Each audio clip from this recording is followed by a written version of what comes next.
good morning and consistency, which a lot of people tell me they are struggling with in a big way. So go to magneticmemoryMethod.com/DC for that webinar. We'll talk about the 5 biggest tools and tips and tricks and the books that I got them from, and take you through all of that so you don't have to, spend a lot of time discovering those tips and tricks and tools yourself, but can get them all gathered in one place. And we're putting together a nice PDF with all of the links to these tools for you for attendees, and there'll be some other suggestions as well that certainly we don't have time for on that webinar, but you might want to know about. So that's coming up, and you'll want to be registered for that. Should be Thursday p.m.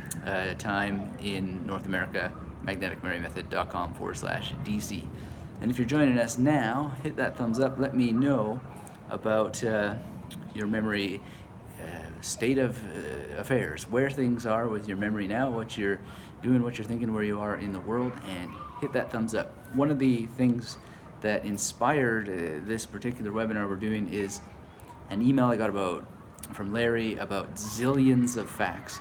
He says in the email that how can any sort of memory strategy, memory techniques help you when you have something like internal medicine and there are zillions of facts. And this really broke my heart to read this, because I don't know if this is true for Larry, but this is exaggeration of the biggest kind that I used to do myself. I used to overwhelm myself with exaggerations of this kind, and this doesn't help you at all to talk like that. To say that you have to memorize zillions of facts, I can't think of a doctor alive who has zillions of facts that they've ever encountered. Emerson says, I'm at home going to practice juggling. Awesome. Thank you for checking in. That's great to hear. And there's been a little bit of a mini juggling storm, which is great. And it's good for your brain. And it's a great example also, because if I had said, oh, well, juggling 3 balls and reciting the alphabet backwards while doing it, or reciting this or that poem while doing it is just too much, then I never would have got there. And so when Larry's email came about the zillions of facts, I don't want to be judgmental about his perspective, because I've been there.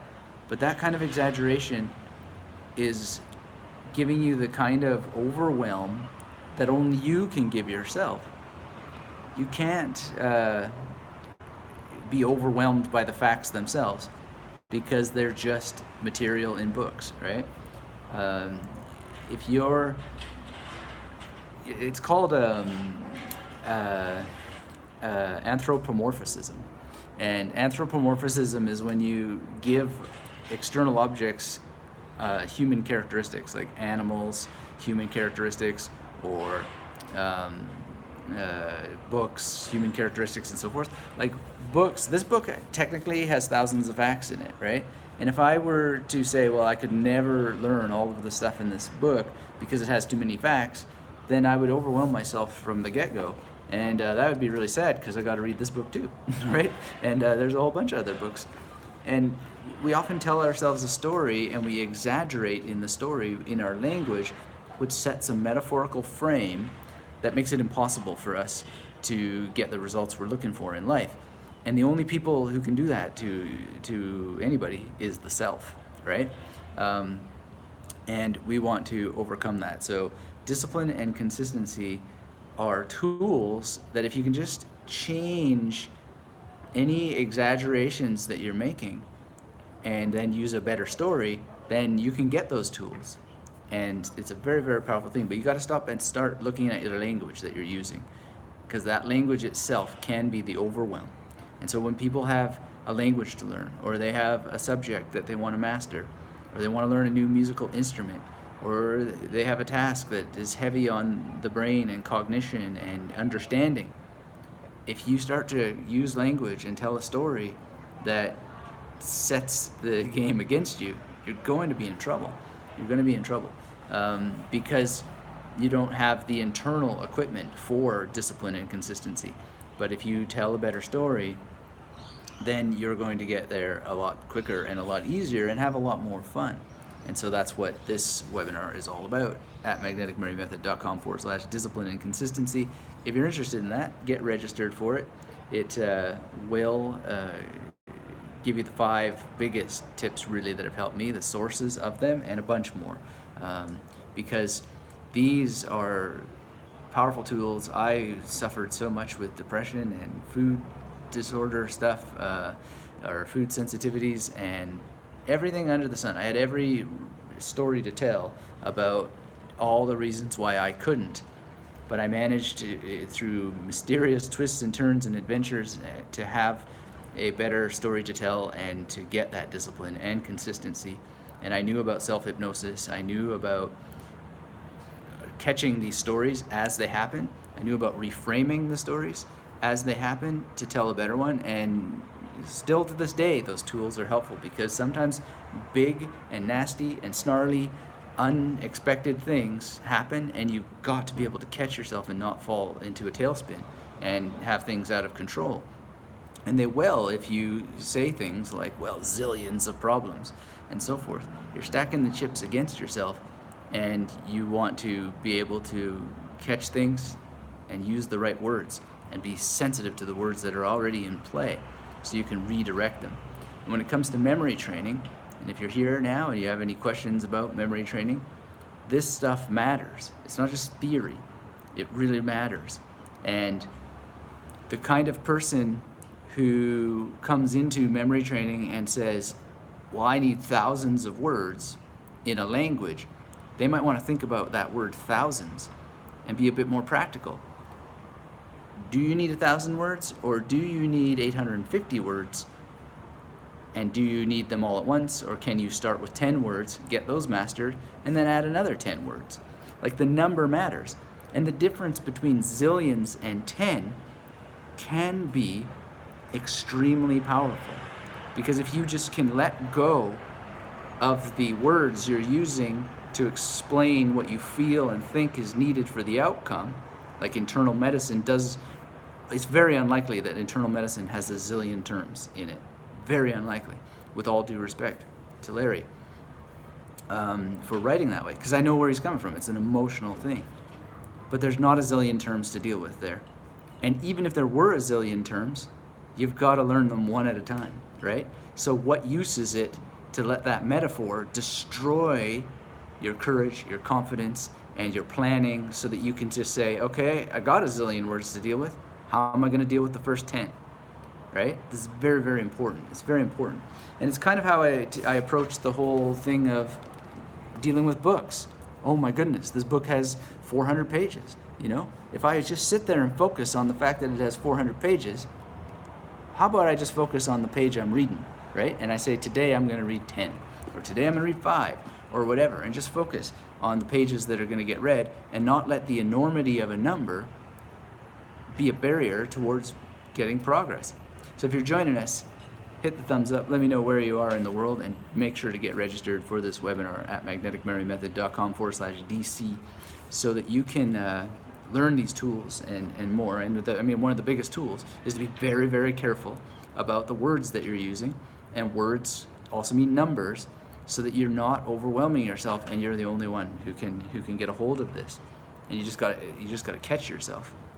Always Looking at Self is here. Hello. And you say Kaizen. Yeah, it's related to Kaizen for sure. I don't know all the things about Kaizen, but that's definitely a part of that. And thank you for mentioning Kaizen, because you could apply a kind of Kaizen thing to catching the words and the language that one uses to just get started. Like, what would be the smallest step to better monitoring the language that one uses to describe learning problems or learning goals?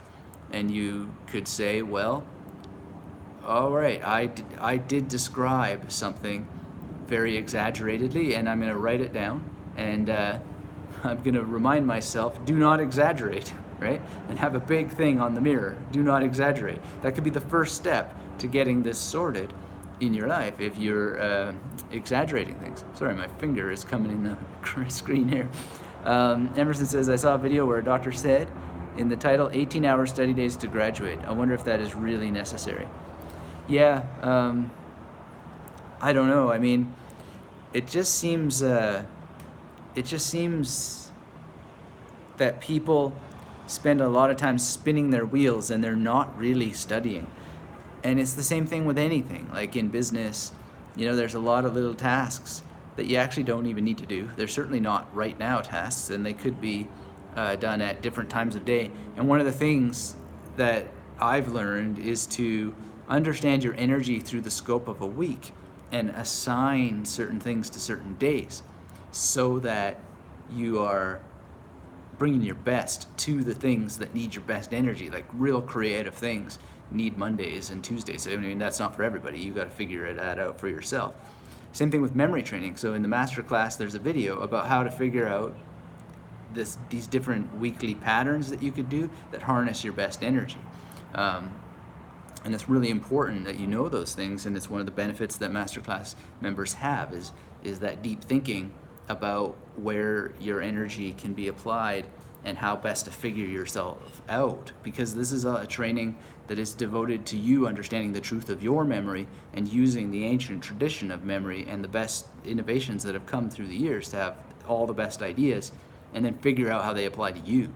And that's just a very, very fundamental thing about the magnetic memory method that's very different than anything else out there.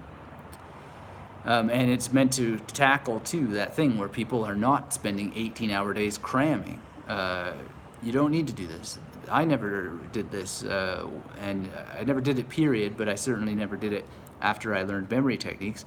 I wrote 3 novels when I was in grad school, and it doesn't matter whether they're good novels or not, but they're there, and I got it done, and it was in free time that was earned from having the learning controlled, the learning scheduled and under control, and being able to get a return on investment in the time spent learning, because the memory techniques do get it into long-term memory if you apply it. So 18-hour days should not be necessary ever for any topic. It just patently shouldn't. So XMC Hughes is here. Hello, XMC Hughes. Everybody thumbs up for XMC. XMC Hughes in the house, and thank you for being here. And you say you have a memory device for Kaizen. Okay, cool. I'd love to learn more about that. That sounds like something very powerful. Kaizen, says Emerson, never heard of it. Will you elaborate a little, teacher? Thank you for asking. I'm not a Kaizen expert by any stretch of the imagination, but from what I understand, it's the sort of art of taking things one step at a time and breaking things down so that you have constant progression. It's not perfectionism, but constant progression with one sort of step at a time. And it's really interesting to have that as a mindset tool. So if you had something and you could just do it one little piece at a time, then you would be progressing much with greater consistency and greater focus.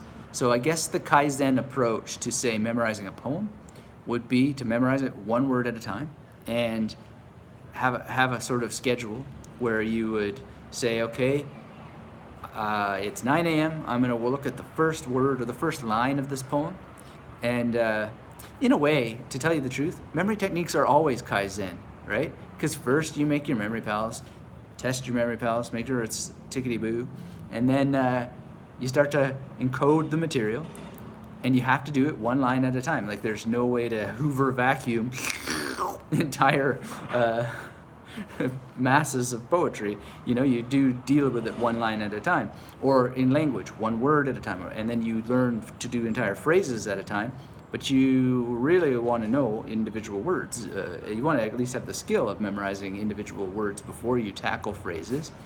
And you're always dealing with it Kaizen. You're always dealing with it one at a time. And that's the beauty of the tradition of memory, is it slows down time and really gets you to focus and concentrate on both the big picture and the details at the same time. Because if you're using the magnetic memory method approach, you're never building a memory palace as you go along, except for the impromptu sort of technique. But even then, you're imposing certain conditions on the environment that you have practiced and developed and understand, because you know the principles. So you do have a kind of impromptu memory palace Swiss Army knife for any occasion, just that'll do. But that's not the ideal for big learning projects. So in many ways, magnetic memory method is already Kaizen. I never thought about it that way till it came up today. So I'm really glad for that contribution from always looking at self. And I hope that makes it a little more clear. Oh, always looking at self also said long-term approach to achieve small incremental changes every day. Right, exactly. Thank you for that. And that's why I talk a lot about the Freedom Journal, for example. So the Freedom Journal is tremendously helpful for helping you do that. I also use the Mastery Journal, which helps you do that with 4 projects at the same time instead of the Freedom Journal doing just 1, which I love to do 4 at once also. And it's very powerful. And it helps you deal with that cognitive overwhelm. So you're not like, oh, zillions of words, you know? It's very, very frustrating if you use that kind of language. And so Kaizen would be a tool that would help you stop that. Say, yeah, okay, this is big, but where is the starting point? What's the skills that I need? What are the tools that I need? And then what's the smallest bit that I can take? You know, I wrote in the description below with this link to the webinar at magneticmemorymethod.com/DC for discipline and consistency. I wrote there that it wasn't just about memory improvement and learning languages, but also building a business. Jonathan Levy, who is my partner on Branding You Academy, he often said we have to eat this elephant one bite at a time. Because we made, in 1 year, we made 15 courses, 15 video courses, and we were often overwhelmed. And now, you know, we've got other overwhelms with it now that it's done and now that it's sailing. And we always just say, or that's his phrase that he likes to use a lot, is eat this elephant one bite at a time. And it's a very powerful thing because many of us, we have elephants and we're not even enjoying the journey of eating elephants because we keep thinking about how we're going to stuff the whole elephant in our mouth. And sometimes people are thinking about 40 elephants that they want to stuff in their mouth. And that just doesn't work that way. You got to actually, like maybe we change the metaphor from elephants to cattle, you know. I took agriculture class in high school because I lived in farm country, and you know, we were taught how the cuts are designed on cattle and so forth, and they don't just start going and hacking up a cow. You know, there's a strategy to how it's going to happen, laid out over time, in order to create the different cuts that are used in different ways. And it's, you know, it may not be the most optimized process in the world, but there's some thought into it, how to strip the animal and so forth. And, you know, right or wrong, whether we should eat animals or not, I don't know, but there is a Kaizen approach to that. And there's many examples of that optimized process, building cars and so on. And they can always be improved, but if you don't actually have a process of identification that shows you one step at a time to things, then you'll never be able to improve it. So, I got some chats coming in here. XMC Hugh says he is happy to be here and he will email his means of doing Kaizen with memory. Cool. Thumbs up to that. Nicola says, hi Anthony, can you talk about Bruno's mnemonic wheel similar to Major System PAO and how to use it? Nicola, that's a great question. And I have the new John Michael Greer translation of Bruno. I know Bruno fairly well from having read other versions of it. And I think that this is something to talk about in the context of a full course on Bruno that I've been putting notes together for, and we are going to want a textbook for it, which I think either Scott Gosnell's translation or the John Michael Greer translation will be good. But to talk about it just randomly isn't really going to help anyone, so stay tuned for that course because we kind of need to have the wheel on the page, but we also have to have the reading before that in order to unlock its true power. Because the thing is that the lessons to learn from Bruno are not necessarily about his system. It's the thinking about how ars memorativa, which is the art of memory, connects to ars combinatoria. And if you don't get that stuff, if you don't even know what ars combinatoria is, and you're not even well versed yet in ars memorativa, then looking at that wheel is just Well, we need some Kaizen, okay? So we need to start with an introduction to why exactly those ideas were put together, who Bruno is referring to, going back to ad herenium, and we need, and even earlier perhaps, but we need to put it in context, and we need to have things on the screen, which is why I'm developing a course about it, because I think that the real power to be drawn from Bruno is, well, first of all, it requires some deep understanding of why he was saying what he was saying, as much as we can possibly get that. And then we need to actually think about how it applies to the contemporary models that are used. And then we see where we are with our current practice. Then we understand Bruno and apply Bruno to our current practice. But I really can't advise anybody to try to emulate Bruno's wheel, because the point is, and we don't have Bruno's lost book on Ars Combinatoria, or the art of combination, but we know what that is from other memory teachers. I myself have a training about Ars Combinatoria. I just updated it for modern purposes because a lot of those things are just totally useless from their era. There's a couple of useful things in there, but if you don't know what it is and how it works, then we're just spinning our wheels. We need to have the preparatory groundwork covered first, and we need to have a proper formal course. And at the Magnetic Memory Method headquarters, we're talking a lot with the team about how we can get more courses about the memory tradition. And it's really, really important that the tradition is taught properly and not just wheeled out willy-nilly. Because this is the thing, going back to the zillions of facts from Larry. People get overwhelmed, and one of the reasons they get overwhelmed is because they see, oh, the Bruno's wheel. Oh my goodness, that's so much. It's not so much.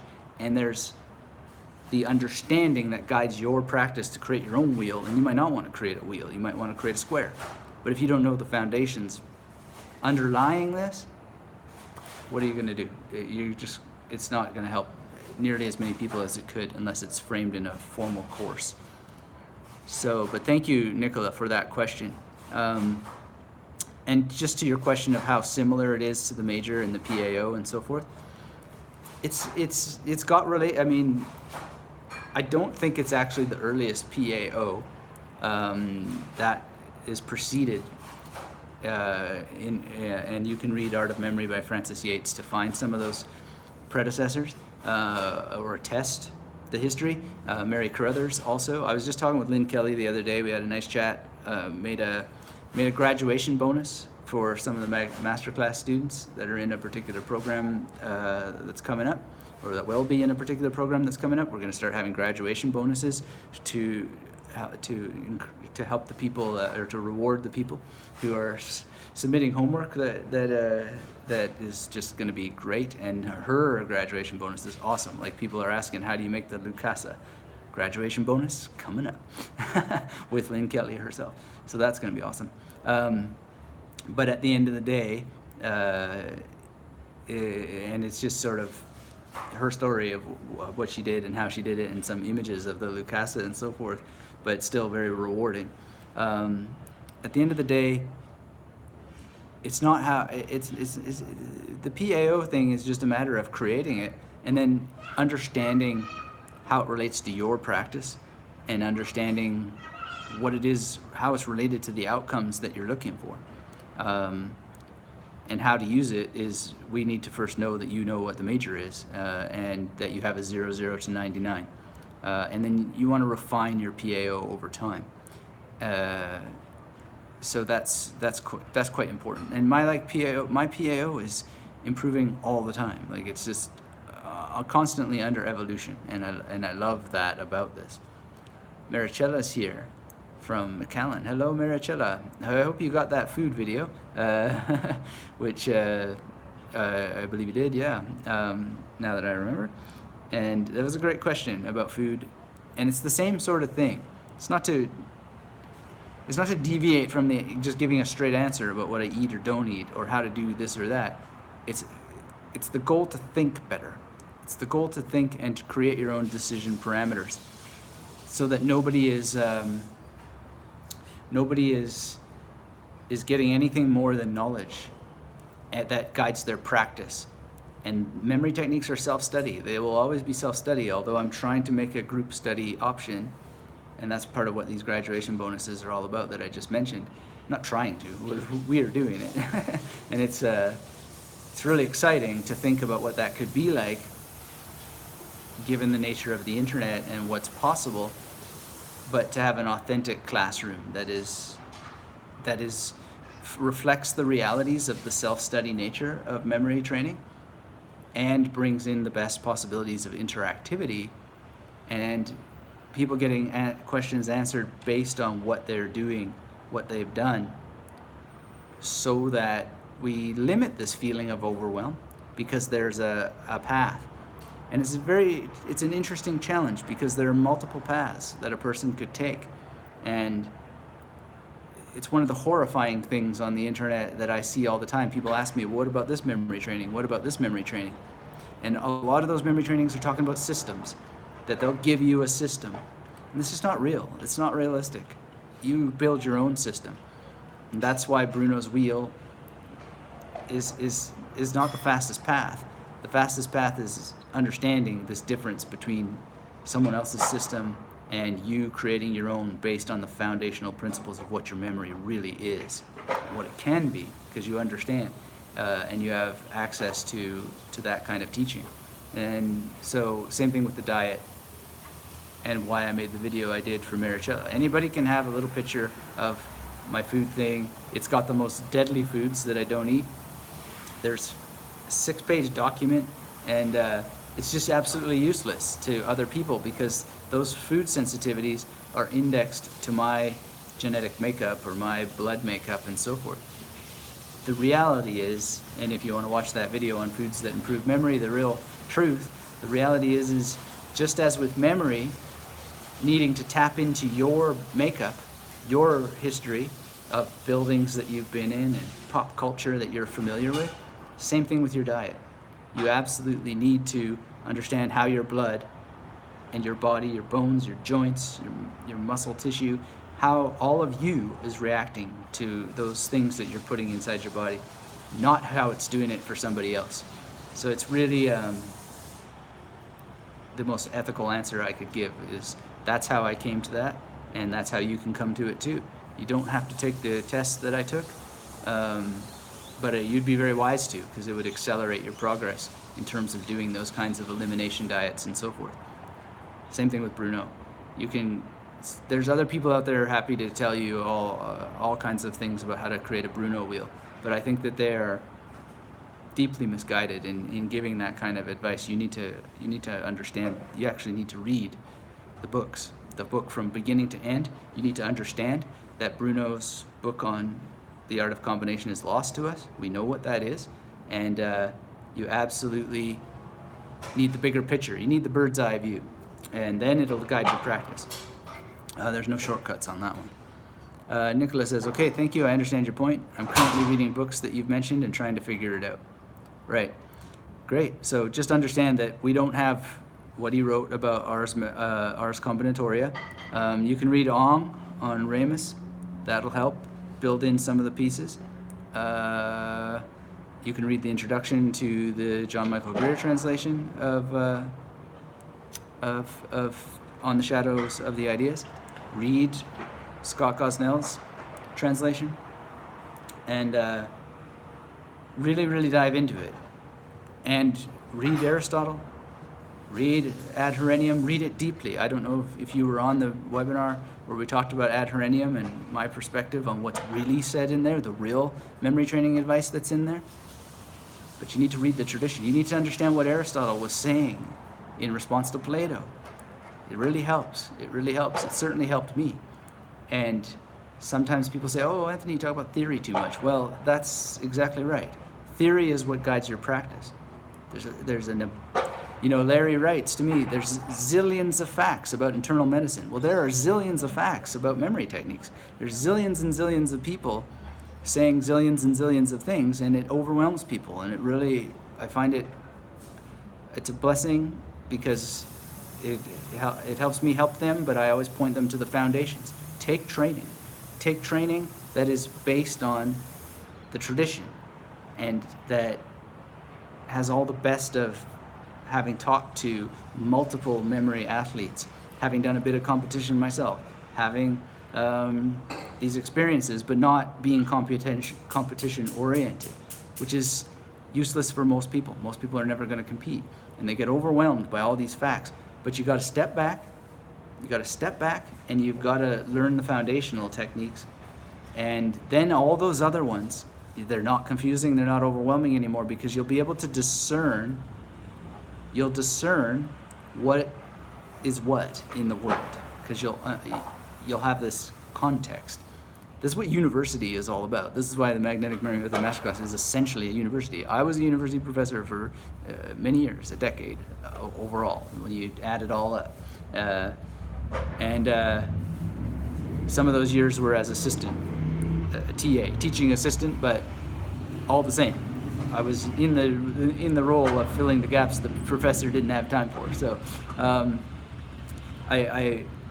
when I built the Magnetic Memory Method Masterclass, it was from the foundational idea of what would be a university of memory training that would have context, that would be built on the tradition built into the techniques. And Magnetic Memory Method Podcast is like that. Guest lectures, try to get everybody we can on there to talk about it. And we've got some exciting options coming up for future episodes with all kinds of people, although it's astonishing some of the people who say no because they're competitors and they don't want to give away their secrets. But nobody understands their secrets anyway. You can't give them away, because the only way to understand them is to have training, to have context. And so it's just kind of one of those bizarre worlds. But in any case, Nicola, keep reading, keep studying, keep training. Marichelle says, thanks, I get the rotation diet and elimination diet. Awesome. That's great. Christian says, howdy, what is the book titled? So, Diumbra Siderum, that's how Scott Gosnell kept the translation title in his translation. And then John Michael Greer translated it as On the Shadows of the Ideas. And they're both great. And I talked to Scott recently, actually, and we're going to see if we can get a round table of these two guys, two translators, on the Magnetic Memory Method podcast, which I think would be extraordinary. And that's part of my vision of the university level discussions just about memory. A university devoted just to memory. And giving you those university foundations or college foundations, whatever word, the word university or college doesn't really matter. I worry about using that word because people get overwhelmed by certain things and they'd be like, oh, university, that's too tough. But it's not. A university starts with the foundations of the topic that you're interested in, and make sure that you are grounded before you carry on to the pyrotechnics, right? There's a lot of pyrotechnics out there. There's a lot of things that just cannot be understood if you don't have the groundwork, the foundation, and yeah, maybe some people can understand it without it, but the majority of people need some foundational training. It's just, I did. There's no shame in it. I would have never have gotten to understanding some of the cool philosophical ideas that are out there to be understood if I hadn't paid my dues with 101. Philosophy 101 is a great place to start. And a lot of students don't know this, but you can go and find the web pages of your professors, see what your professors wrote, and decide in advance if you actually want to study more with them or take their courses and whatnot. That's a great strategy when you're at university. Choose your university that way, actually, because you might read some things from a professor and say, yeah, well, I don't know, maybe we don't want this person to be the professor. Anyway, I hope you can find those, Christian, and definitely check out the interview with Scott Gosnell, because it's very good and powerful, and I really, really enjoy his take on it, and I believe I tagged you on this also. There's a cool technique that he has there for students who have exams. Yeah, that is right. We were talking about that in our thread. Memory is such an interesting thing. I love it. And one of the things I'm working on now is more about memory under stress and under duration and when lots of things are going on. Like, overwhelm is such an interesting topic, and there's a lot of overwhelm going on right now, and I'm just sort of being very self-observant and thinking about all the moving parts and seeing how like a regular consistent memory practice has helped so much in there, as well as regular meditation, because that's another way that one deals with overwhelm is to have your mind prepared for when things might unfortunately get a bit overwhelming. So you want to dig your wells before you're thirsty, as I once heard it put.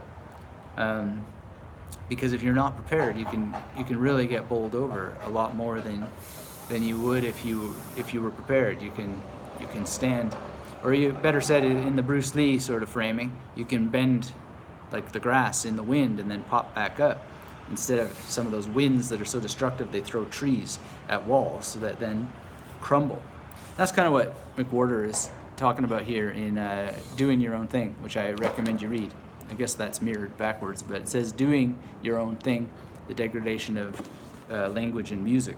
Really fascinating book. And speaking of books, at the webinar we will be talking about other books that have great techniques. That's later next week at magneticmemorymethod.com/DC. I know some of you are already signed up, but please, if you are interested in discipline and consistency, head on over there, or the link is down below in this video to check that out. And if you're joining us now, hit that thumbs up. Let me know where you are in the world, what you're doing, what you're thinking. We're just having a quiet Saturday morning, preparing some stuff, just hanging out, chilling out. Wanted to hang out a little bit, and really that email from Larry with the 10 zillion facts thing just reminded me of so many times I've done that to myself, just completely exaggerated things. And it's just not helpful or useful whatsoever. Not whatsoever. So one tool, and I hope everybody here can benefit from it if it happens to you, is just watch your thoughts and catch them. Because there's never anything nearly as overwhelming as we make it in how that we use language to describe it. So it's very important. So Nicholas says, thank you. We'll check the webinar also. Can you also talk about tactile memory and if you use it often to memorize things? Tactile memory, yeah, okay. Well, I mean, that's kind of the Lucasa thing. And I saw some of Lynn's Lucasas on that interview we recorded, which is just fantastic to see them. I mean, I've seen photographs before, but seeing them and her talking about them, and it's amazing. So tactile memory would be a way of using a Lucasa. Well, Christian is maybe still here. Tactile memory with rolling coins and juggling. I don't know what the difference is between tactile memory and muscle memory is. I don't know exactly what you're going for with tactile memory, but if you ever take my free course, and this is something that makes a huge difference, I ask you to draw memory palaces with your hand. And there's a reason for it. And it's tapping into, I guess, what you would call tactile memory. But it's getting your body and your muscles and activating parts of the brain that only get activated with drawing to help ground spatial memory. It's very important. It's a very important part of the process, especially for beginners. And even though I don't have to do it anymore to get some robust results from my memory palace work, you do need, most people need this grounding. They need the foundation set. And it's like the juggling thing. I'm so glad Christian jumped in and started juggling, rolling coins, reciting poetry while doing these stunts, physical activities. And the reason why is because it's the same thing. You don't expect to be able to master a skill like that out of the box. You can do some foundational things. If you're going to juggle, you might want to just start with throwing one ball up and down in the hand, and then realizing that your hand actually doesn't need to go follow up the ball. You know, you don't have to throw the ball and then follow it up. You just throw and kind of keep your hands at a similar sort of level.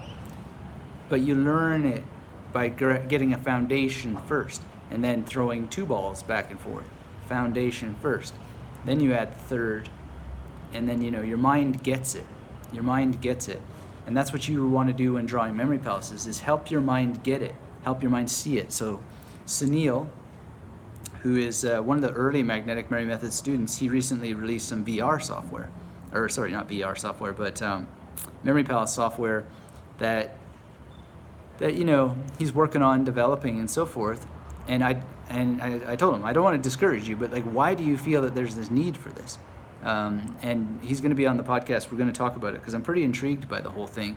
And basically it comes down to helping the brain learn what the brain should be doing without the external device.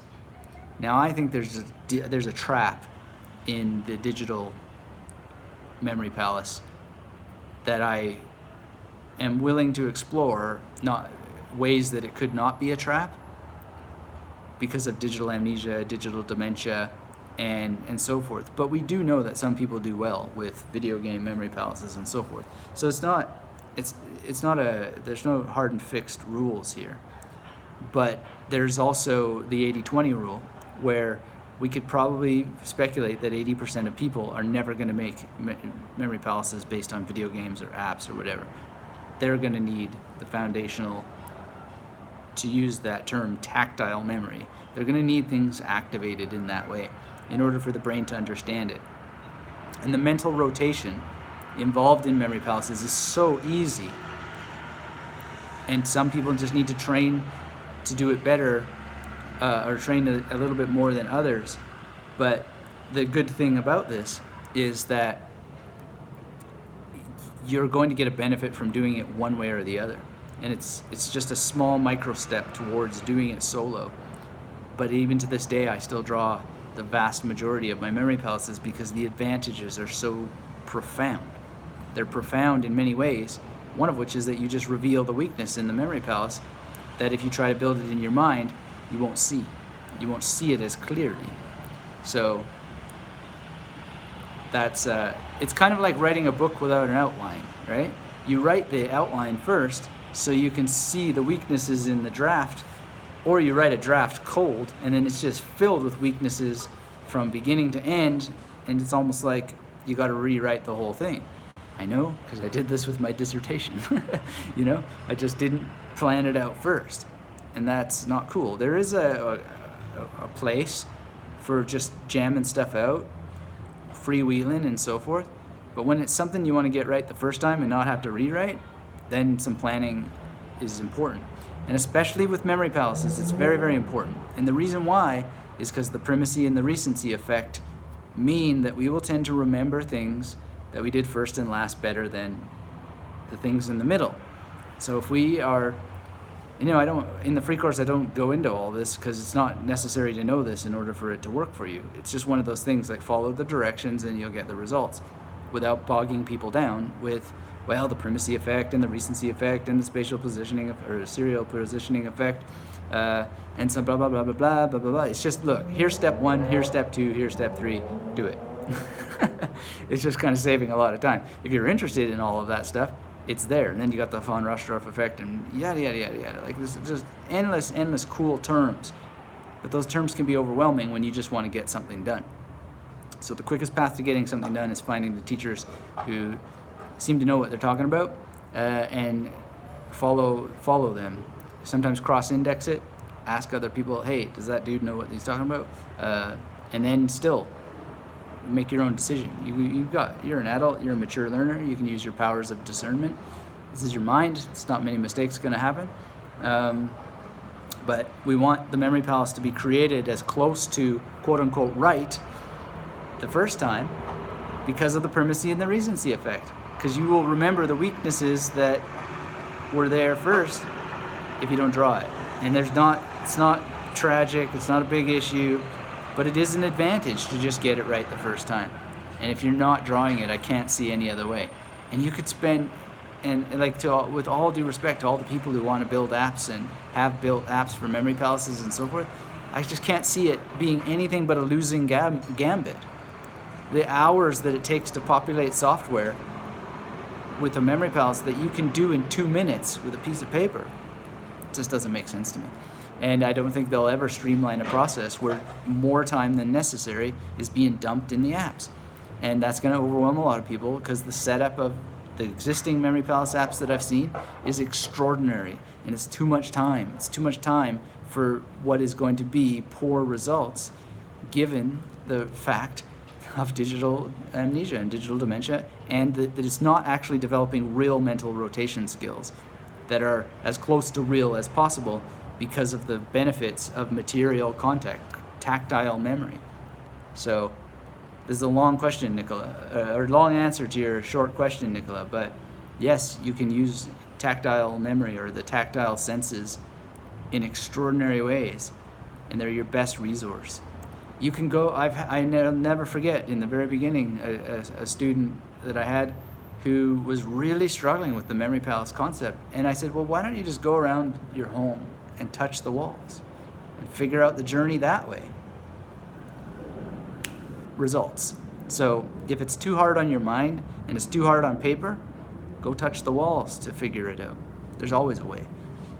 Everybody's using spatial memory all the time anyway, so it's just a matter of translating what you're always already doing to what it is that you want to do, what goals that you have as a learner, and then making the path towards getting results with those goals. And then you feel fine, you feel great. It's amazing what ends up happening when you get that progress, the Kaizen, and you see yourself achieving your vision. And so there it is. And everybody has a vision, and if they don't have a vision, then they probably have at least an idea of what they'd like to do in the at least the near or the distant future.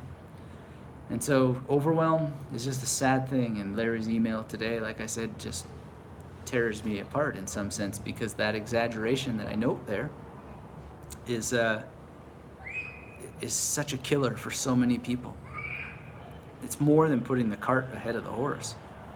It's making it impossible, and it's making it impossible in a way that's unrealistic. I can't imagine there's any doctor in the world who has a zillion facts in their head about medicine. Zillion is just not the word for it. And it doesn't even matter if there are trillions and billions and zillions upon zillions. The reality is what do you need to do, and what are you going to do with the first 10 words?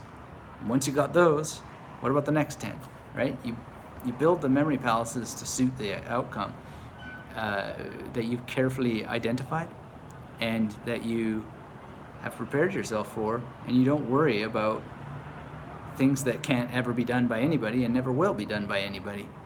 It's like saying walking to the moon, Oh, well, there's a million steps to the moon, or probably there's a zillion steps to the moon. Well, nobody's walking to the moon. It's never going to happen, right? There is no walk into the moon, even if there were 10 steps or whatever. What you need is a spaceship, and you take that spaceship, which would make a great memory palace, by the way, and then you do what spaceships do. You take the spaceship and you get it to do what it does. And then, use the tool for what the tool does. And then the spaceship will get you safely back home, ideally, if you know what you're doing with it. But you don't say, oh, I'm going to use a spaceship to do underwater exploration. That's not gonna get you into a good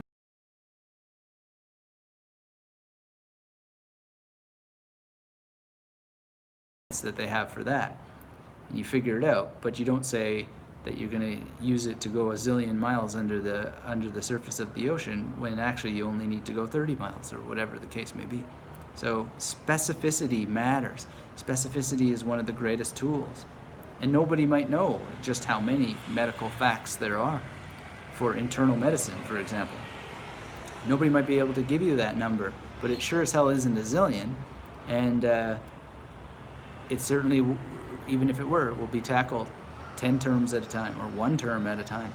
I had a great email from somebody else who just said, my goal is just to memorize 3 new words a day. Perfect. That's realistic. I think 10 is probably something that most people can do if they just get the foundations and they work towards it. But you do definitely need to be able to do 3 a day before you're going to do 10 a day. There's no 2 words about it, no 2 ways about it. So it's just as simple as that. Create the foundations that will support where you want to go. And I would encourage people to not think about it as systems. I like to use the word memory palace networks, magnetic memory palace networks, because each one actually is going to be different than the other one, and it must be.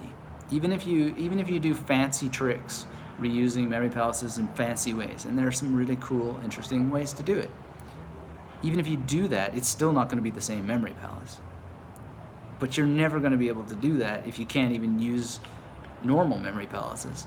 And you're probably going to need to pay your dues and use a number of normal memory palaces correctly and successfully before you start reusing them in very, very fancy ways.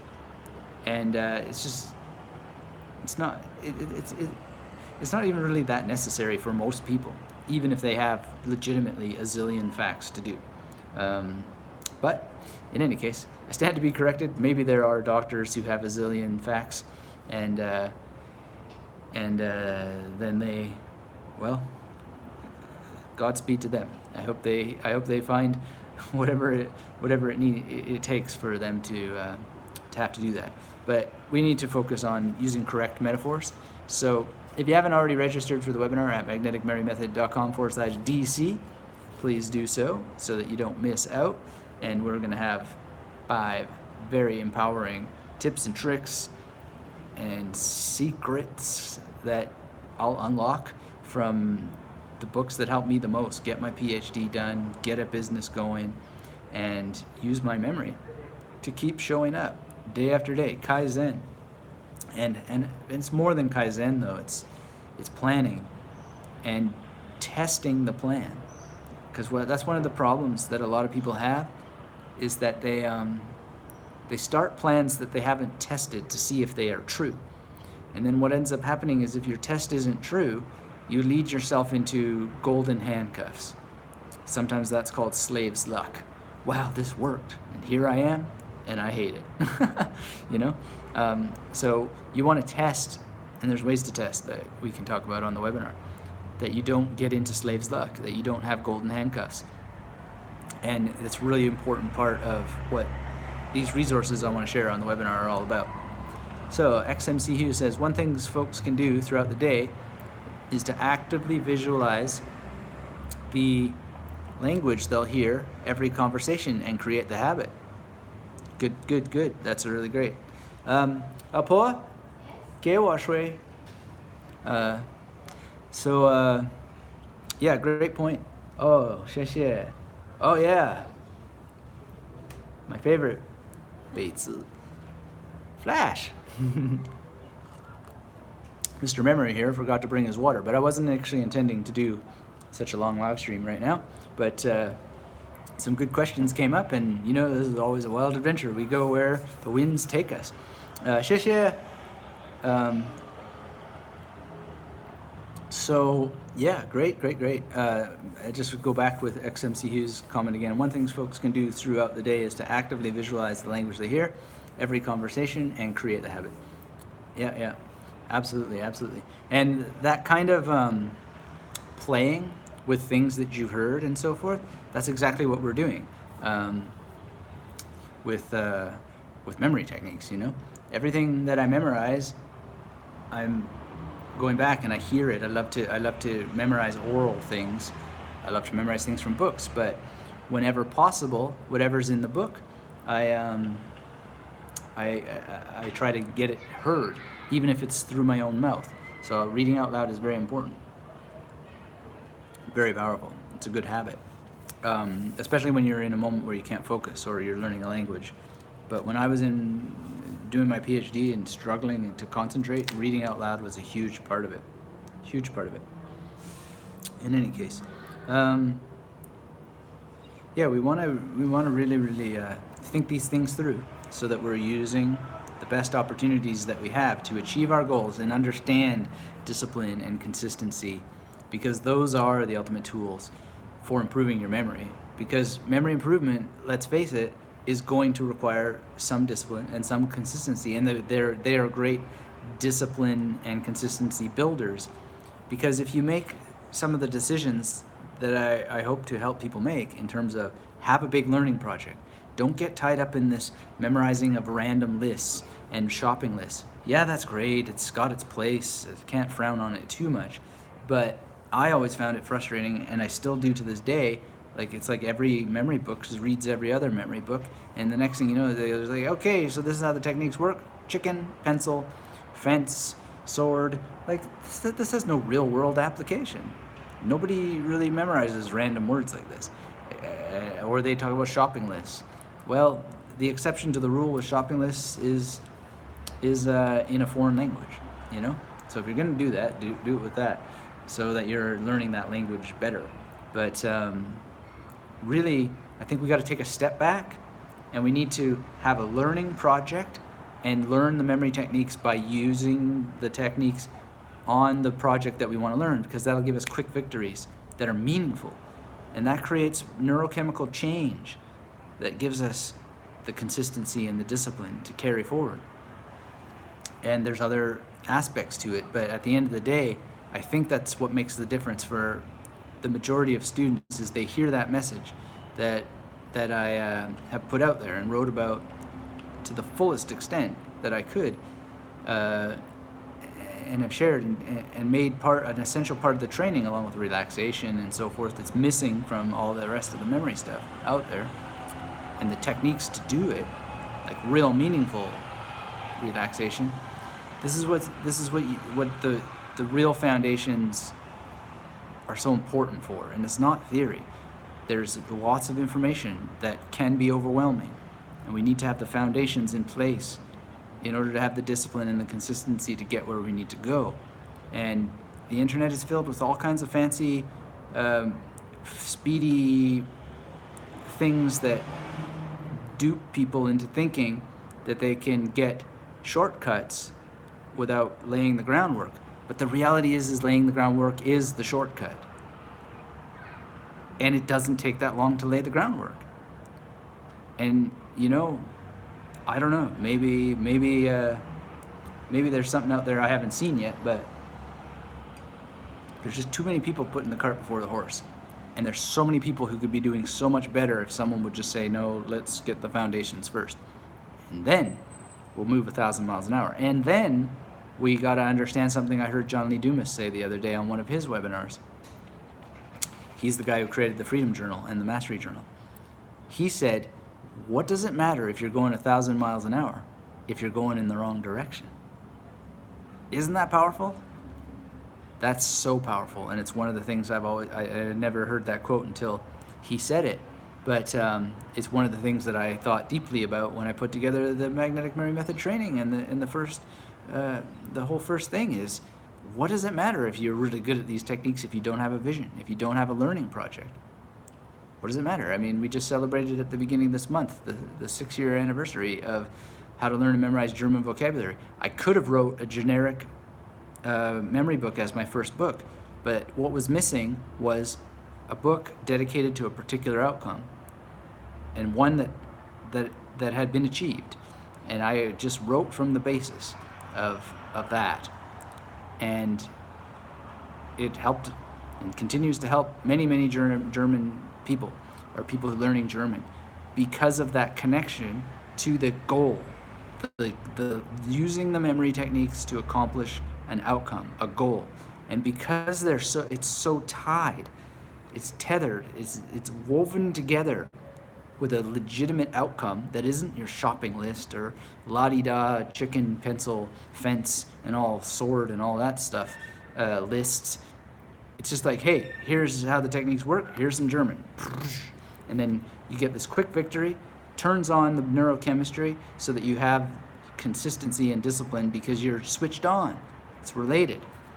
And then get into all kinds of fun issues because, I'm just one guy. I can't write books for every single subject, but people were finding this book and they were like, okay, well, how does this work for medicine? How does it work for law? How does it work for this, that, and the other thing? And to me, it's just like obvious because there is a generic level, but they really wanted examples for those topics. So I got it done. This is the entrepreneurial sort of thing.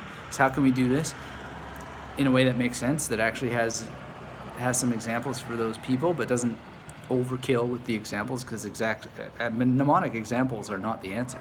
The speed to outcome is you just understanding how to create your own mnemonic examples, because nobody in the world, nobody else's mnemonic examples make any sense to anybody else, you know? What makes sense is the ones that you make, because you understand what you're doing. And so that's a real challenge pedagogically. And it's in the years since I've been on the internet, it's become more and more of a challenge, because people are being de-skilled. Their attention span is de-skilled. And worse is that their attention span is actually still pretty good overall, and my attention span is still pretty good overall, but what switches you on to be paying attention is very different now. And it's strange.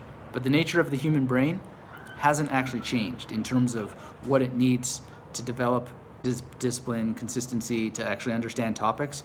No matter how fast the internet gets, no matter how many 6 tips and 2-minute videos we get, or 127 best ways to feel better blog posts that we get, and so forth, none of that is ever going to change that there are topics that have massive amounts of information, and the human neurochemistry needs foundational principles, and we need to show up to those large topics with discipline, focus, consistency, and we need the tools to get it done.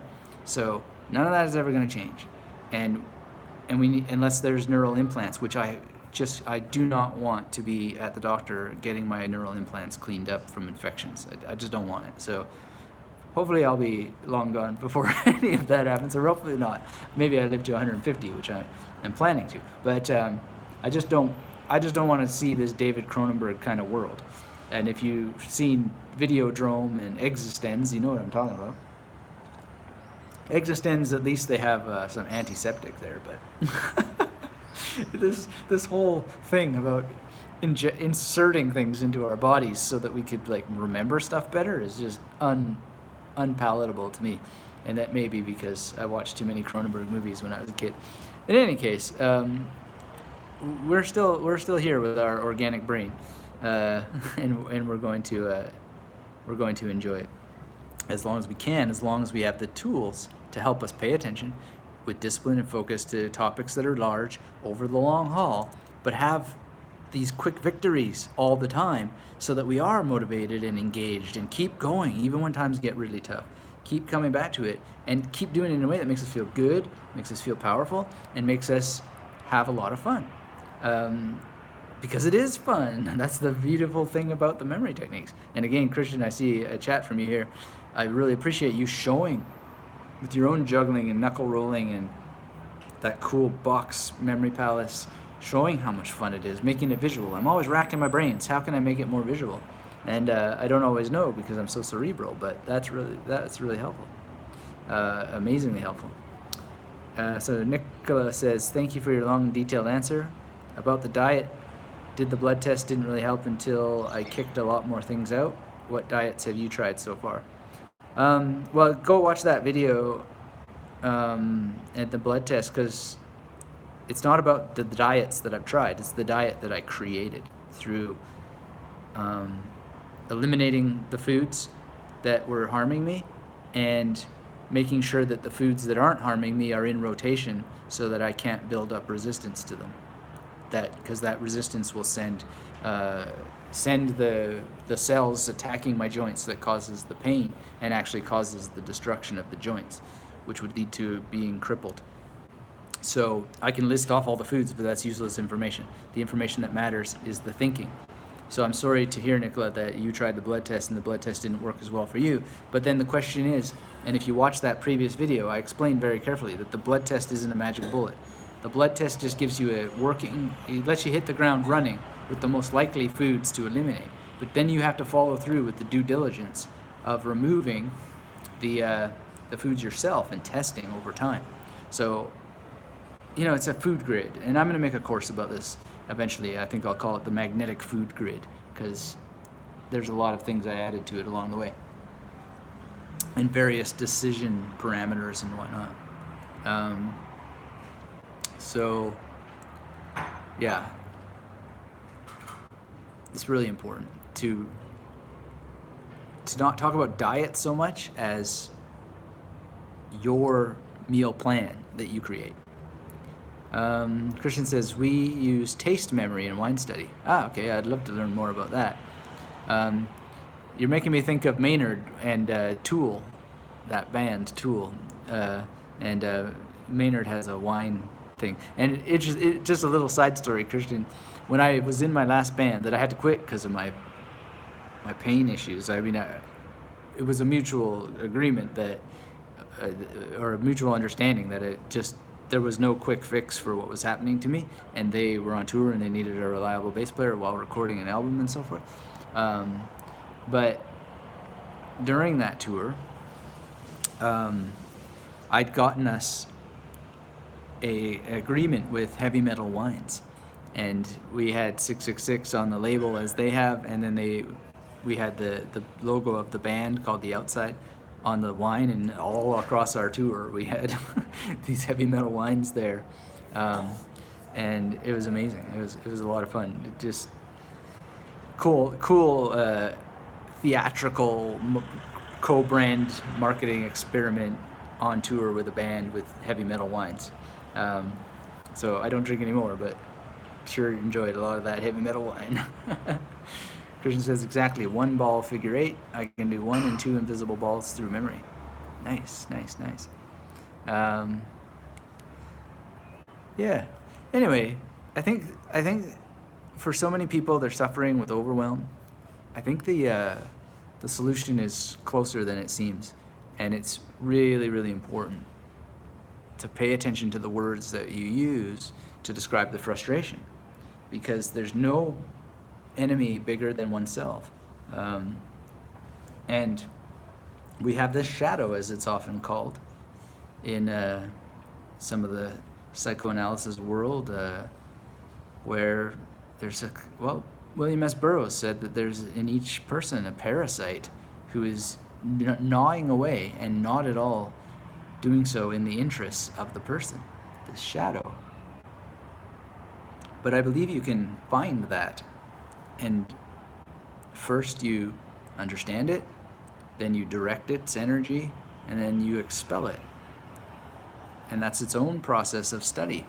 And the Jungians would say that this changes in different stages of life, and you may need to deal with the shadow in different ways at different times as you go through the different phases of life. In any case, that's an interesting topic, and it'll come up on the webinar again. So if you haven't joined us, magneticmemorymethod.com/DC, and that link will take you to where you register for the webinar. Grab your seat. We'll have 5 secrets and a much bigger list on a PDF for attendees that will give you more resources, but we're just going to talk about the top 5. So you have a library of things that I have found particularly useful, and the things inside of them, so you can use them right away, but obviously you want to go and do background study. One thing I would say about that is I went to European graduate school, and Wolfgang Schirmacher, who was the dean, and he founded the particular arm of the European graduate school where I got my second MA in media and communications philosophy. He said something that really deeply influenced me, and it was, yeah, we have reading lists here at the university, but actually the job of our professors is to sell you on reading the books, to say things so profound about those books that you cannot help but read them.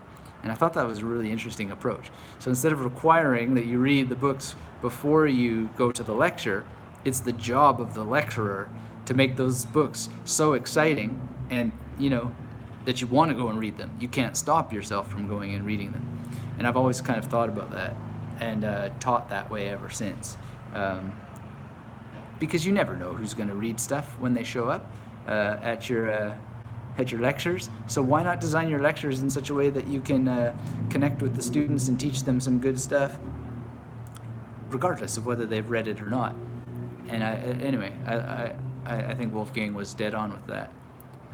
Cool guy, really interesting visionary guy with what he did with European graduate school. And I'll save the story about that for a different day, but man, what a weird and wild adventure it was hanging out at his apartment. And he gave me an interesting book that day, which led to some interesting things. Anyway, it's neat knowing the dean of that school. Uh, Barry in Idaho says, after practicing for a couple of months, I find that it is easier and easier to place and remember 3 to 5 images in a single station, such as on a table or a desktop inside of a room. Thanks for encouraging us to stretch through practice. I have 21 topics that I use for business training in a local Starbucks memory palace. It is pretty handy. That's great, Barry. Yeah, stretching through practice is great. And awesome. That's great to hear about 3 to 5 images on a station. Brilliant. How many do you think would be the sweet spot? To me, that sounds like a pretty sweet spot number. To me, that would be sort of where I'd settle. 4 I like a lot with the pillar technique. But you can string it out.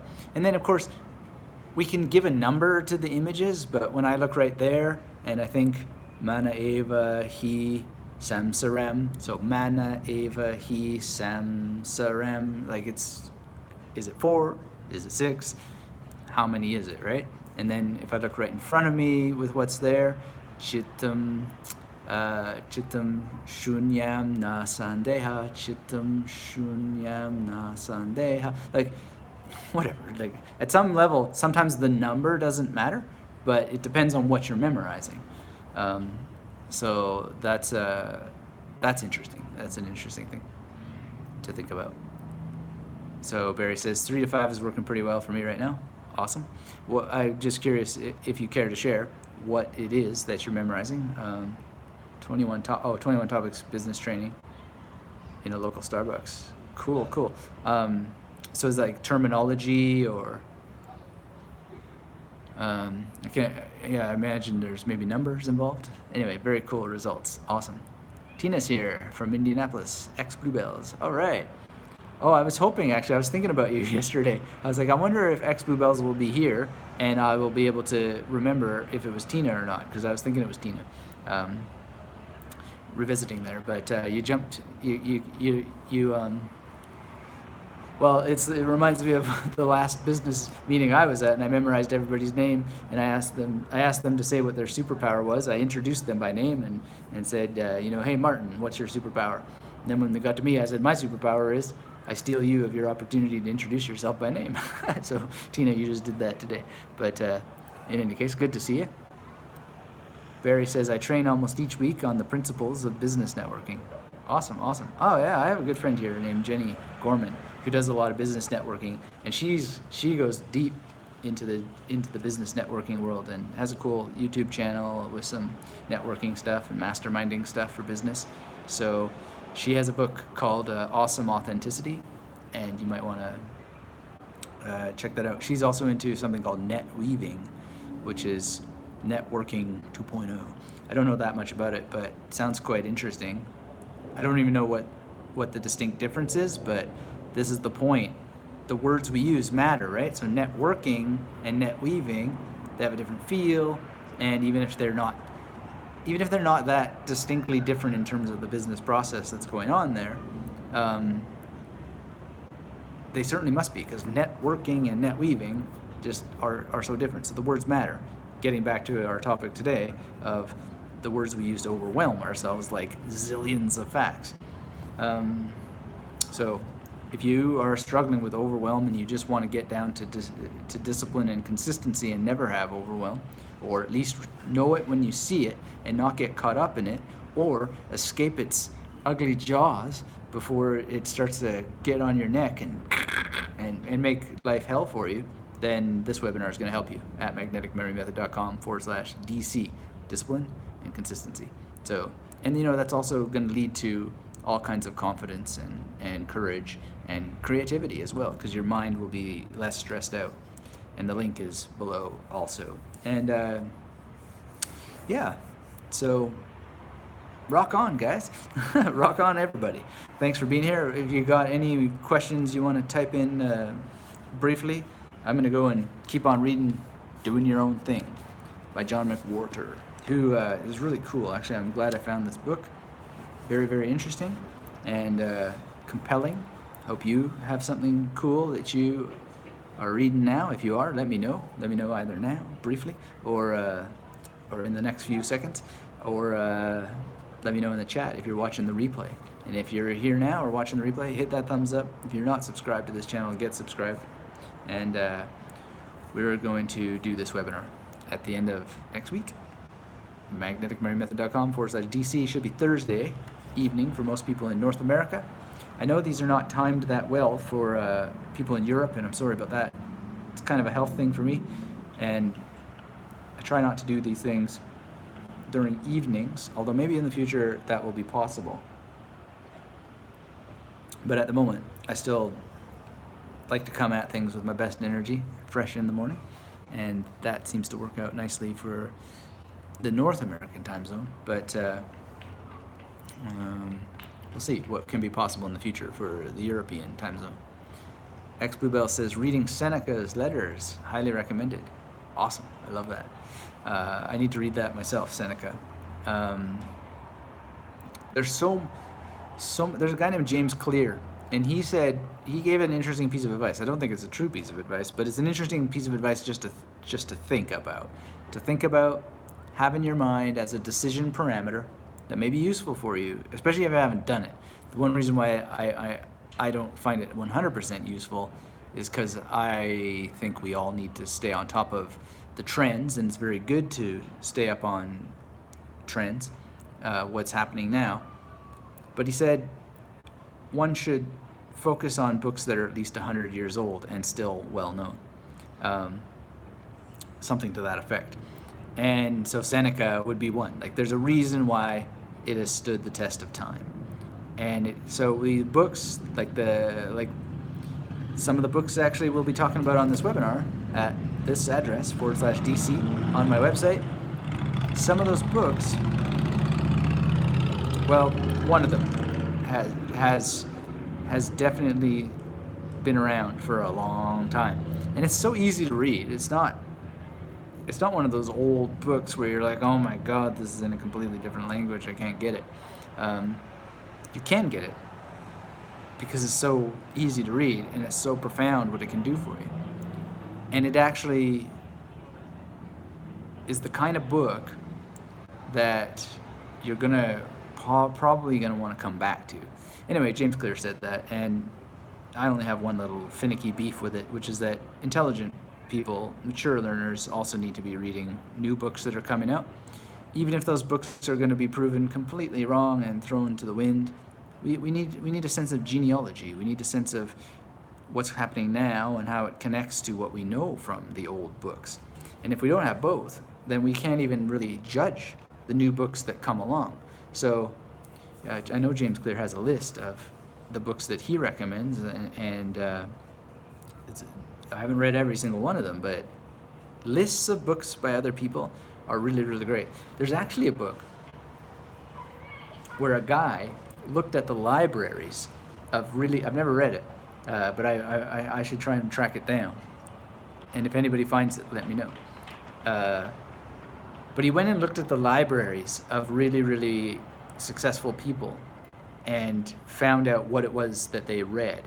Now that doesn't mean that just you go and read their stuff, the stuff they read, and then you're going to be equally successful. But it is kind of interesting to think about what they had in their brain. So, like Tony Robbins and so forth, and all the NLP people, they talk about modeling success. Success leaves clues and so forth. But that's not going to work either. Like, just looking at successful people and modeling what they did at a behavioral surface level is not exactly necessarily what's going to work all the time. It can work, it can have an effect, but it's not necessarily the biggest piece of the puzzle.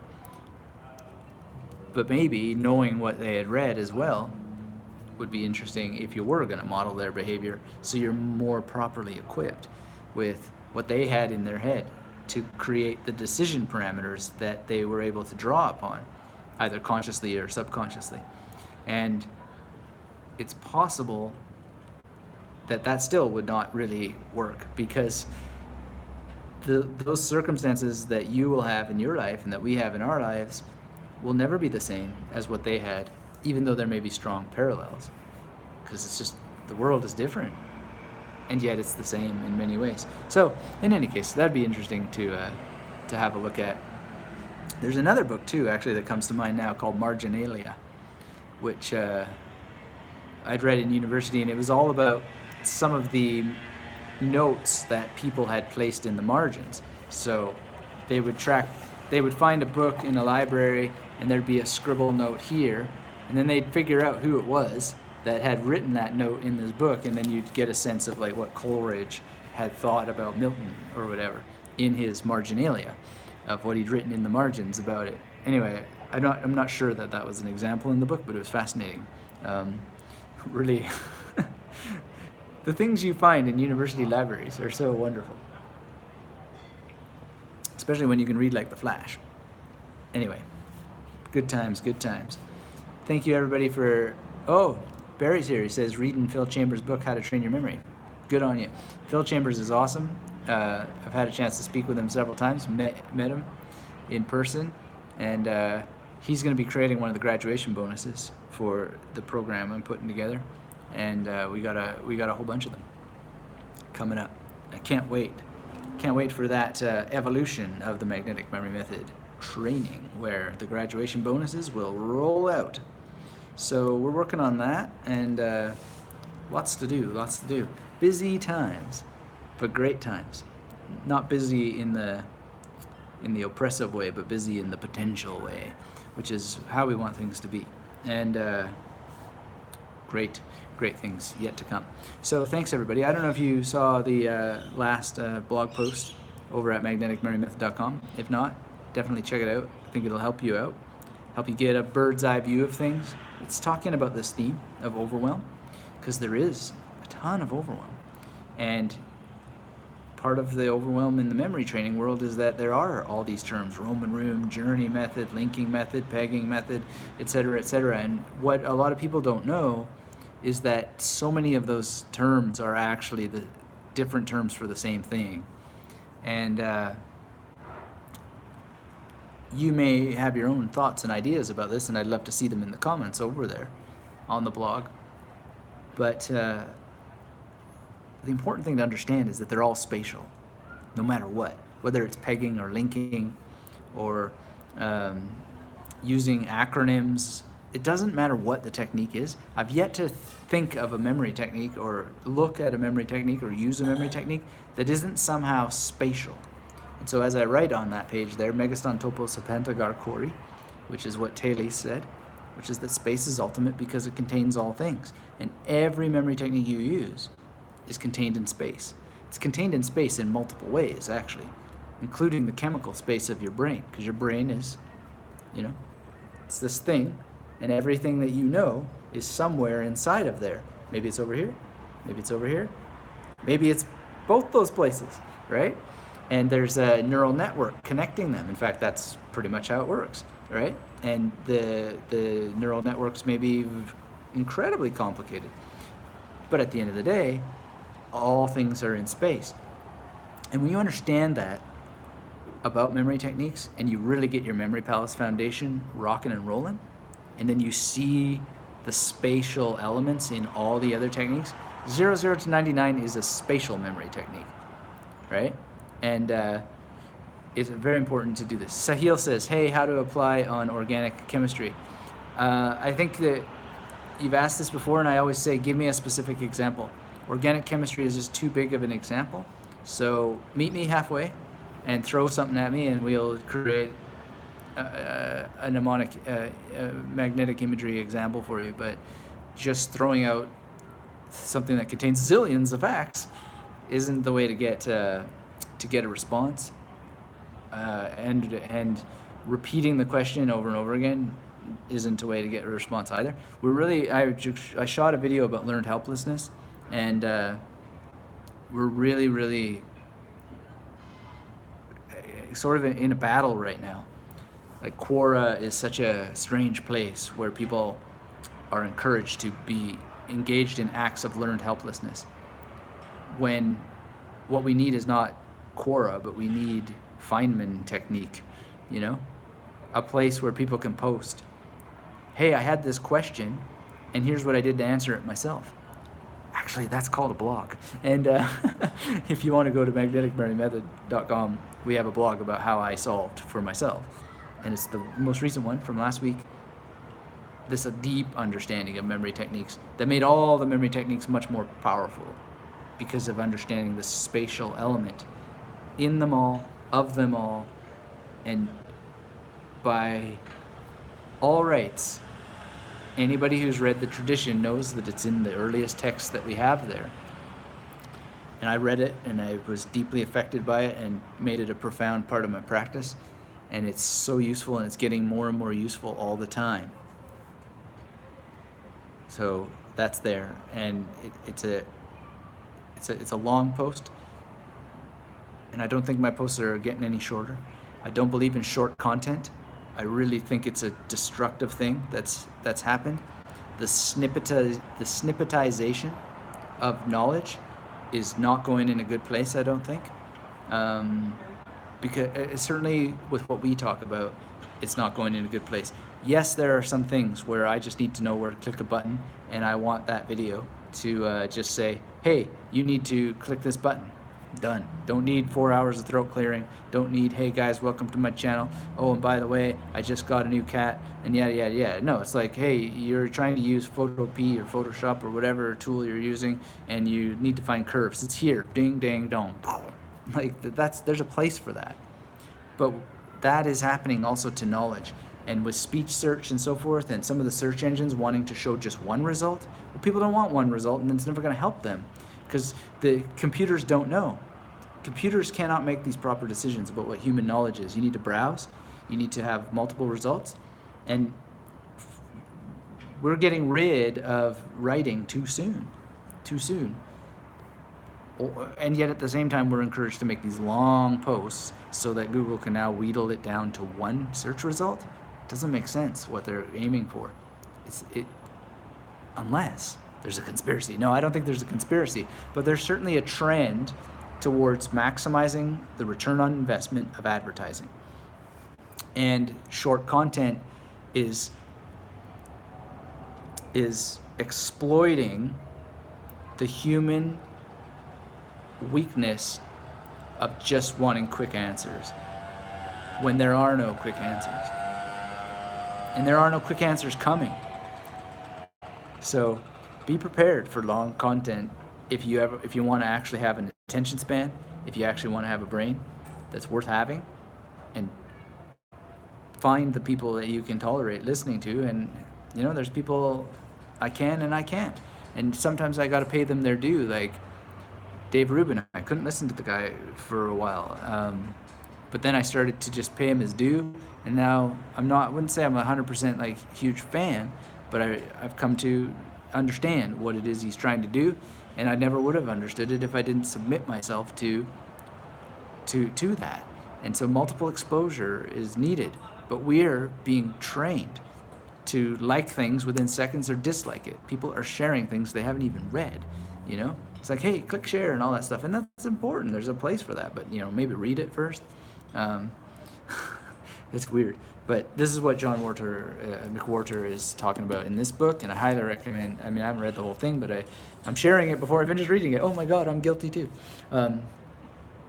But I did my due diligence in reading the intro and the conclusion. I read the conclusion to make sure I actually wanted to read what he has to say here, so I could see the steps to which that he took that conclusion, and it's been a great read ever since. And we are degrading language. There's no doubt about it.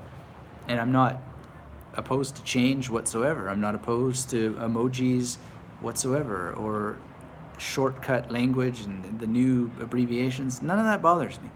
What bothers me is when corporate interests are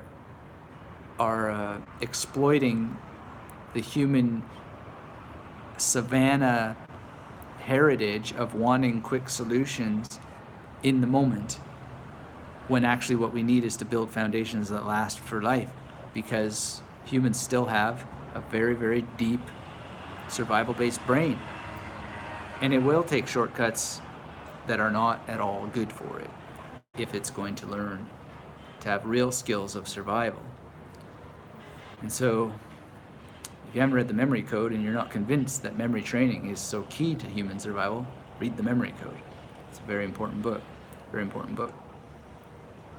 So in any case, Sahil, I don't have an answer to how to apply any memory techniques to organic chemistry without a specific example of something from organic chemistry that you're struggling with. X Bluebells Tina says, I love the suggestion. With every question, formulate your own initial answer. Bingo. Yeah, that's the Feynman technique. I was so lucky to have it early on. And there was a point in my career when everybody was tutoring, and I guess there still are tutors, and I could have become a tutor where I was at that time with needing a job and so forth, but I just thought tutoring is not the answer. Tutoring is a deep violation of human intelligence in a fundamental way. What students need is mentoring. They don't need someone to sit there and walk them through every little last step of this or that assignment. This is learned helplessness. What they need is a mentor. And so parents would do well to make sure that their children have mentors. I was kind of a fortunate dude growing up in that I had mentors and some really, really interesting people who taught me the foundations of being a self-directed person. And not all of them were people I met, although I did have people I met, but I was just in libraries and read books from Albert Camus and Hesse and stuff that you probably shouldn't be reading when you're that young. But in any case, it was like really, really, really good. Really a lot of guidance and just hanging out with people all the time who were much older than me because I played in bands. And because I was relatively skilled with music, I got to play with people who were much older than me, who were really smart about things. And they didn't give the handout, bless his soul. There's a guy who comments here, Bill, and he's just like, I love the Magnetic Memory Method podcast theme or whatever, just tell me what key it's in, and then I can learn it. And I just didn't tell him, because, that's just not what any musical teacher would ever do. No music teacher worth their bones would just hand out answers like that. You need to, if you can figure out how a song is played when you have the key, then why can't you just go, must be this or that key. It's not rocket science. And besides which, it's just not. You gotta try to solve problems yourself. It's just that way.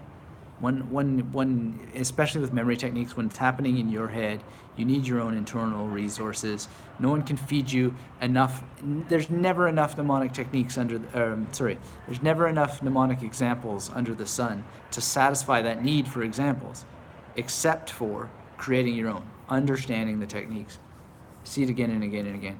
And I just encourage people, and Barry sort of confirms it today, stretch yourself. The rewards are in the journey, and the problem with examples is that they can overwhelm you.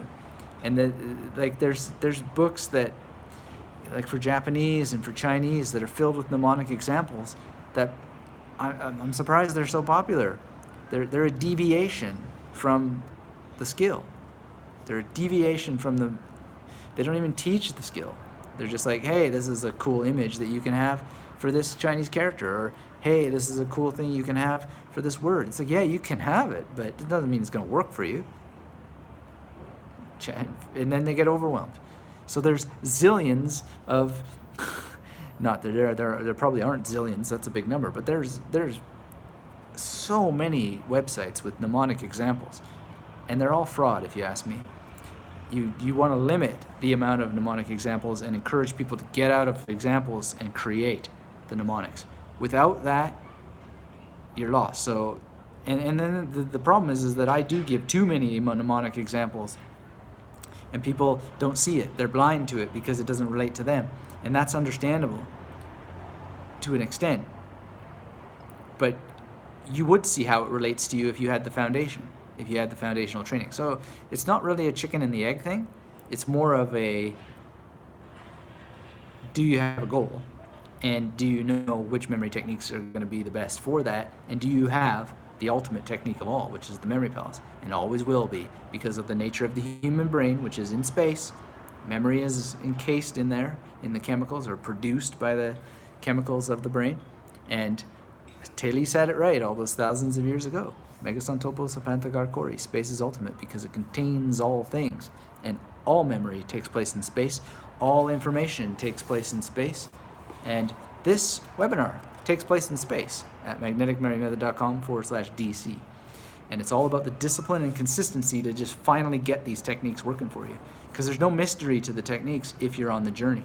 They will continually evade understanding until that you've actually got it done. How you get it done is relatively easy if you have the discipline and consistency with it, and just have a willingness to follow some steps. And I know there are a number of learning types. The how learner, the what learner, the why learner, the just give me the action steps learner, and there may be more.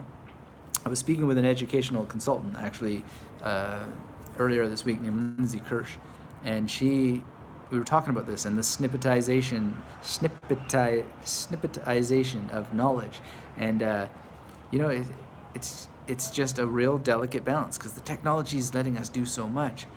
But I think often the wrong things are being done, and people are wondering, why aren't people learning? Why aren't they engaged? We give them all the share buttons. We give them all the like buttons. We give them all the balloon buttons. We give them all the chicken buttons or whatever, like just all this kind of stuff to do. And it's just an evasion from click play, take notes, follow the action steps. It's just an evasion of how we have always learned and probably always will learn. In any case, it's an interesting topic. Harvinder says, hello, Master Anthony. Namaste from India. Hello, Harvinder. It's been a while. So glad that you're here. A great Magnetic Memory Method student, and I always love to see your name, and I appreciate you saying hello. Barry says, I came across the concept called original awareness related to memory training the other day. Seems that concept relates to why we need to create our own images and not use others. Yes, exactly. Look, the memory techniques are about you. They're about you. You are drawing upon yourself in every way.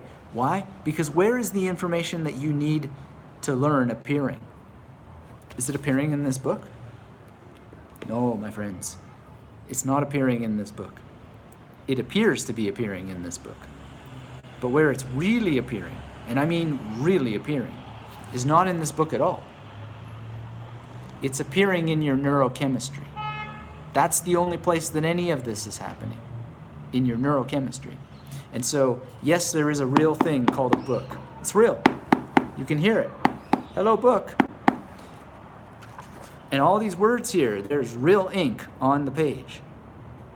But they are not appearing here. They're appearing here in the neurochemistry. It's very important to understand that. And the reason to understand that is because this is an information storage and retrieval device by which John McWhorter sat down and he put some stuff here in space, in the chemistry of the object, so that it could appear in the chemistry of this brain. This is an information storage and retrieval device. This is an information storage and retrieval device. And John McWhorter is an information storage and retrieval device. He's also a creator of the material that can be passed into this information storage and retrieval device, into this storage and information retrieval device. But the only place it's ever happening, and that original awareness, is here and in you. And we share this. We share it. And that's how we get to communicate neurochemically. Isn't that the most amazing thing? Megastan topo sabantagar kori. All things, space is ultimate because it contains all things. So great one. X Bluebell says, do you use music at all in any of your memory techniques? Absolutely, I do. So for example, when I was talking about some of the Sanskrit that I memorized a little bit earlier, to recall it, I sang a little bit, and the musical notation is part of the recalling it, even though there are mnemonics involved. And so, that, it's easy peasy lemon squeezy if you understand these things. And because it's you that's creating this, you are the one who has the power. So that original awareness is a really great thing to bring up, Barry. Because once you become aware of that, then you have all the discipline and confidence and consistency that you need. But if you still need help unlocking it, be on this webinar at magneticmemorymethod.com/DC. We're going to have a great time. I'm going to give you the 5 biggest things that help me have discipline and consistency, and there'll be more, because there always is, as we unlock many multiple ideas in our special private webinar room. And that's going to happen on for North America Thursday afternoon and evening, depending where you are in the world. And I've got a PDF for those who attend that will have even more resources for you, different than the one last month. And really excited about it, because I really love helping people get going, get quick victories that keep you going and going so you don't stop. So if you haven't registered yet, be sure to be there so that you don't miss out at magneticmemorymethod.com/DC. And discipline and consistency can be yours. And as I often like to point out, if you go and look at how many podcasts I've put out, how many videos I've put out on YouTube, if you really don't believe me that I know something about discipline and consistency, just go look at those numbers, because I've been showing up week after week after week to talk about this topic for years now. We're going to celebrate 6 years next month.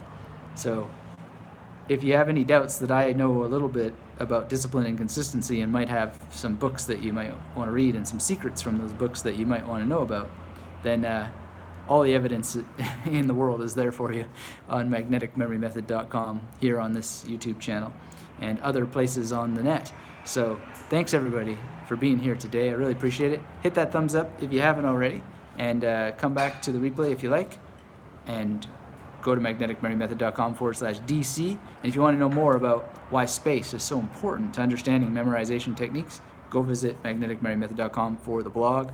Tina says, thank you, Tina, for being here. Next time, let me test my memory and see if I can say that it's you when I see your moniker there, and that would be great. But I really appreciate getting this time to spend with you all today. We're going to have lunch, and then then I'm going to read and enjoy. So please do. Barry says, thanks again. Thank you, Barry. Great ideas. That's what I love about this, people communicating, sharing ideas, and engaging. And I think that that's the future that we need to work towards together with the internet, is figuring out how we can all get together, have some back and forth, even though we're thousands of miles apart, and do it in formal classroom settings. So I'm working on that. It's coming soon. Graduation bonuses will abound, because that's what we want to ultimately work for. Not certification, not meaningless stuff like that, but actual graduation. Make sure that people have learned. And it's a tricky one to figure out, but we'll get it done, because there's discipline and consistency at the Magnetic Mary Method headquarters. And if you'd like some, be sure to be there at magneticmarymethod.com/DC, and we'll help you, because it might be easier than you think. And beware of exaggerating things with zillions of facts, because there aren't zillions of facts that anybody needs to know, and you couldn't, even if you tried. Or if you spin it around, maybe you already do know zillions of facts, but you're chasing them away, or you know better than zillions of facts, because you too are an information storage and retrieval device. And that original awareness that Barry mentioned is exactly what you can tap into to understand that you have all the tools that you need to use memory techniques at the highest possible level. You might just be lacking in discipline and consistency. So the last thing I'll say is that if you're on this webinar, prepare any questions that you have about memory techniques as well, because we'll have a Q&A. We don't have to just sit there and have questions about discipline and consistency, but bring examples to these things if you need examples. But just throwing out random things like organic biochemistry, we can't answer that. That's not a thing to work with, you know? We can memorize that term, but to ask how to memorize it, we're really going to be struggling there, grasping at straws. And we want to avoid learned helplessness, and we want to encourage actual action that leads to results. It's the only thing that matters, because life is short, and facts are fleeting, and facts can be brought along for the long haul if you know how to grab them.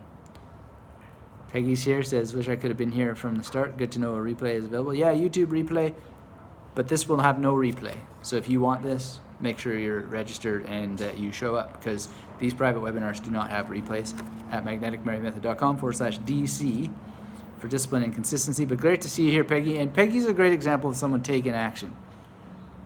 We celebrated the German book 6-year anniversary. She got it. There's a 30-day challenge there, and she's in there completing the 30-day challenge. It's amazing. Creating her own mnemonic magnetic imagery for German words. Having a great time, I imagine. And it's cool because, you know, it's there for you if you want this. You just got to show up every day. You'll get somewhere instead of nowhere. But it's going to take discipline and consistency. There's no getting around that. The only thing is that these words are so scary. Discipline, consistency, to a lot of people that already causes pain. And I know that. I'm sensitive to it. But what if you could just love it instead, and it was fun to show up consistently day after day? That's what we'll be talking about. We'll make it fun. We'll make it so it's like effort, but the kind of effort that it takes to eat chocolate. So tasty. And you don't feel like it's work at all, even though it is. It is work to eat chocolate. So, magneticmarymethod.com/DC. Hope to see you all there. Come visit me at magneticmarymethod.com after you register. Check out that most recent blog post. Listen to the podcast if you like podcasts. And until we have a chance to speak again, keep yourself magnetic. Bye-bye, everyone.